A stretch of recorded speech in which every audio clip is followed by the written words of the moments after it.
host, Mimi Banks, founder and CEO of MB Social, and I'm here with my fabulous co-host, board-certified dermatologist and dermfluencer, Dr. Dustin Portella. Always glad to be here.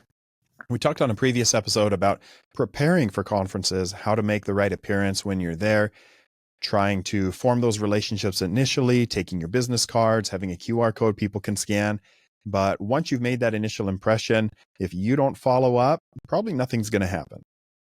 True. One of the trickiest parts of attending a conference is figuring out how do you turn that 3-day experience into those lasting relationships? How do you follow up in a meaningful way without feeling spammy? And what do you do?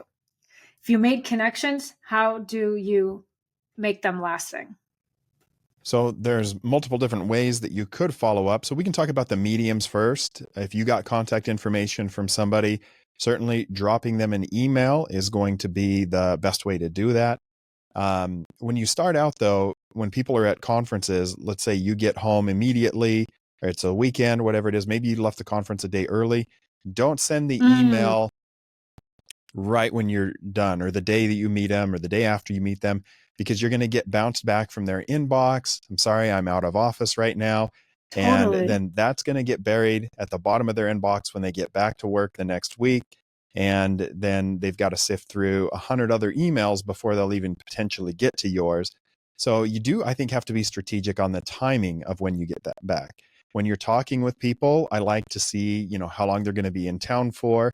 Because sometimes you'll find out like, oh yeah, I'm here for the conference and then I'm going to go visit my brother for a couple of days and they're not going to be in the office maybe for an extra week. So make a little note on their business card and know when you should follow up with them, because if they're going to be back in the office a week on a Tuesday morning, send your email or schedule it to go out, right at 9 a.m. their times is going to be at the top of their inbox. That's such a good point, because I've totally been that person that follows up right afterwards and get all of the out of offices that they're traveling. Yeah.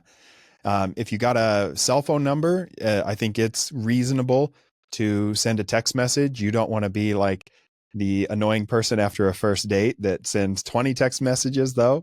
And so send it at a time when it's reasonable during the day when they're going to get it. And then don't follow up immediately if you don't get a reply back. But if they offered you their cell phone, I think it's reasonable to reach out there as well. But I always would still send that email just from a professional standpoint. Agreed. And I would do two different things. When you're sending that email, I would make sure something stands out in the subject line. So it's not just the title of the conference, because again, they had 50 of those. Whether it's your name, whether it's a signifier, or it's something about the brand or business that you work in, or the brand that you spoke about, the procedure you spoke about, or something that makes you stand out, I would do that. I love the idea about scheduling it. So you can still follow up and do all of your things that you needed to do during the time, but schedule it strategically. And during that text message, I would also ask for their email. Yeah. If they didn't give you the email, ask for it in the text. When you get a business card, or if you're just taking their contact information in your phone, jot down a note. Use the notes section on your contacts and write down something personable about them that you can recall in a message. So it shows that you were listening, that you're interested in them. And, I hope you had a good time visiting your brother after the conference, something like that, where it shows that you were paying attention and that you're not just trying to pitch yourself, essentially. Right. Yeah. It's not spam. It's actually meaningful. The other thing that I do, and I'm guilty of this all over the place, is I friend everybody on LinkedIn. Is I immediately go and I look them up on LinkedIn, and I would add the personal note there too. It was great meeting you at X, Y, and Z. So now they have the recall also of my face at the same time, because maybe when they get an email, they might not remember exactly who it is. Yeah, I think that's a great touch. And I was going to ask you about how you approach LinkedIn, because I know you use it in your professional capacity a lot more than, many physicians will use it. Totally. And I think that from a brand perspective, it could be very opportunistic for a physician to get onto LinkedIn to work with a brand or a business. It's true that it's less of physician friendly, but I think that it could be a great way to stand out, specifically with business people. Yeah, so it's a good idea to have your LinkedIn profile with a, current picture that looks like you. Make sure that your summary or your bio or whatever it is up to date. And I think it's good to do a recap on your LinkedIn where you're going to be posting Mm-hmm. you at Mm-hmm. the conference. If you friended these people and they were at that conference, it's probably going to pop up on their feed.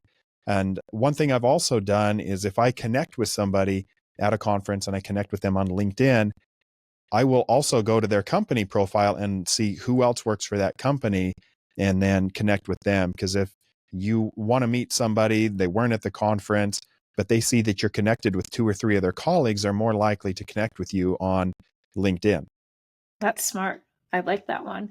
And I do like and I believe in that recap post of being able to show and bring to life, because again, you're helping them jog their memory who you are. So now not only are you professional, you're on LinkedIn, but you have good follow through. And that's a good first step to show that you are interested in getting to know them beyond just being someone they met in passing at the Mm-hmm. conference.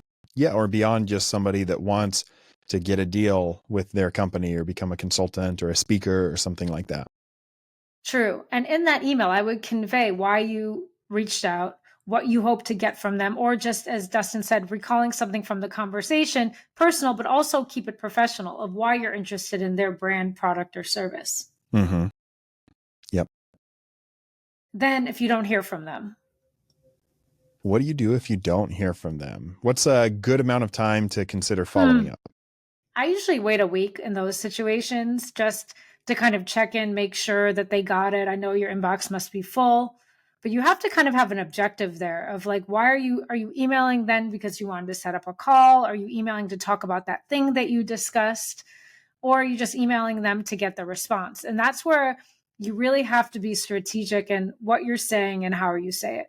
Because the last thing that you want to do is be spamming them or be filling up their inbox for no reason. Yeah, I totally agree. And this is where I probably would turn to ChatGPT to draft that follow-up email and give ChatGPT all of the details.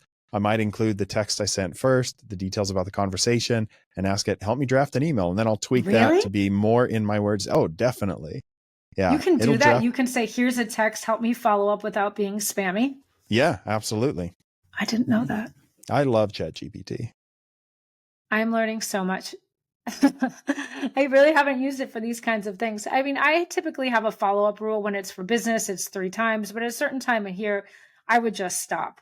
After the second time, I just, maybe file it again for later for a moment or something happens. Or again, if you friended them on LinkedIn and they responded or they accepted, you can say congratulations on something. You can reach out that way. Or if there's a milestone or something major, but Mhm. otherwise at that point, I would stop. And Yeah. then you say, okay, you know what? Maybe this is not the right person. And then you keep going. I've had people respond to me who I know after, a few months saying, I'm just not on LinkedIn. I'm not good at this. My inbox is clouded or this went to spam, et cetera, et Yeah. cetera. And then don't despair. Don't read, negative intentions into somebody who doesn't get back to you. You're probably going to see them at a conference in the future. And if Mm-hmm. you go up and you are cheerful and you greet them by their name and maybe recall a personal detail again at that point, it gives them the opportunity to give you a second chance. And they may just not have seen your message. So don't assume the worst.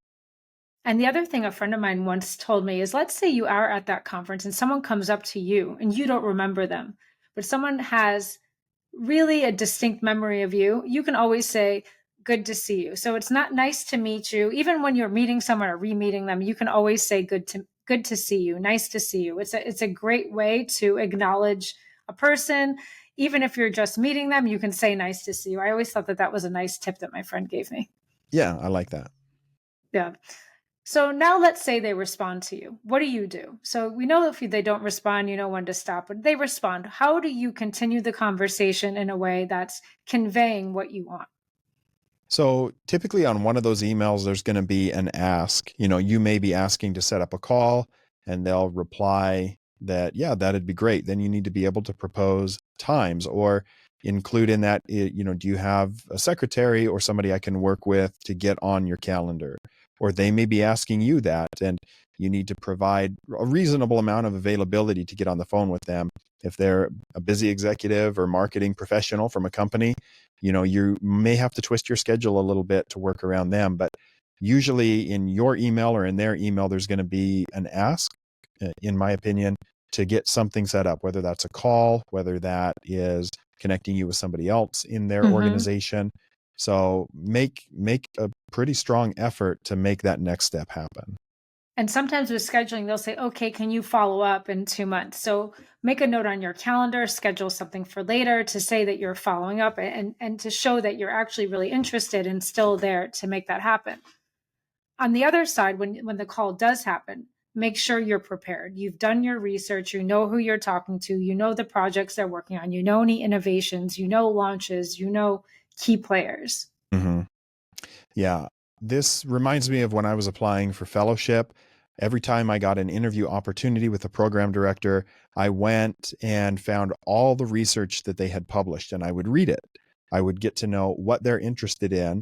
And then between the time of my interview and the time, I'd bring that up in my interview about their research to express my interest in that.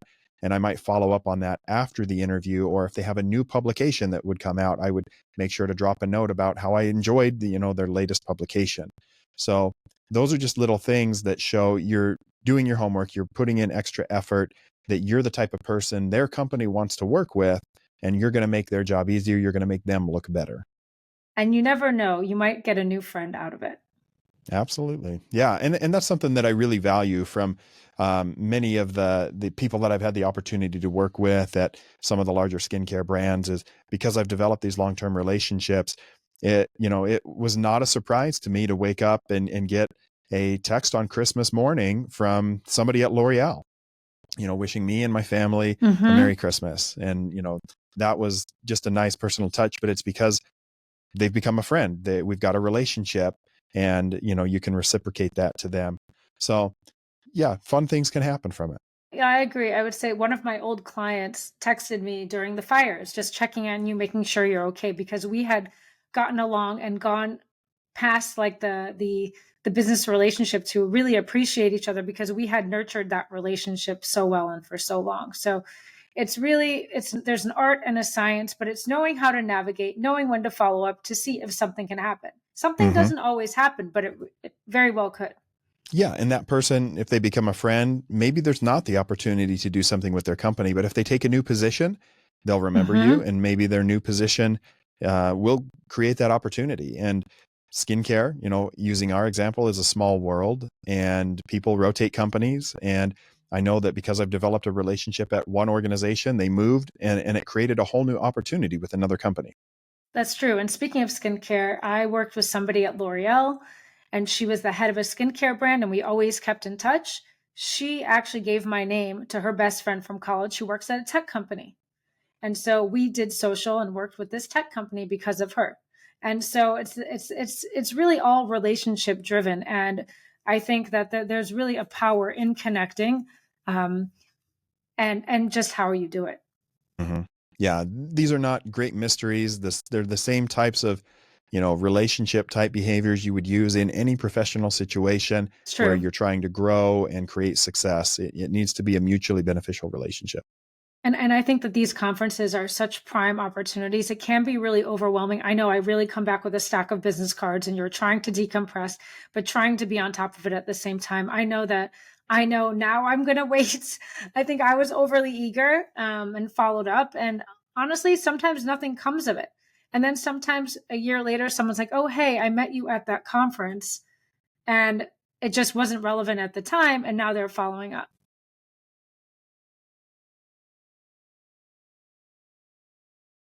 Today, we talked about following up after conferences. Conferences are a great relationship building opportunity for making friends and creating and connecting with brands that you want to work with. The same types of rules that you would follow in any professional relationship will apply to follow up after conferences. Drop a personal note, remember something special about that individual, follow up by email. If they provide their cell phone number, you can follow up by text. And then also LinkedIn can be a great tool to connect with them, to put your photo back on their feed and potentially connect with some of their colleagues. Remember that it is a long game when building relationships. And just because something doesn't happen, you might create a friend out of it, and future opportunities could come if they move to a new position or things change within their organization. Thanks for joining us, and we'll catch you next time.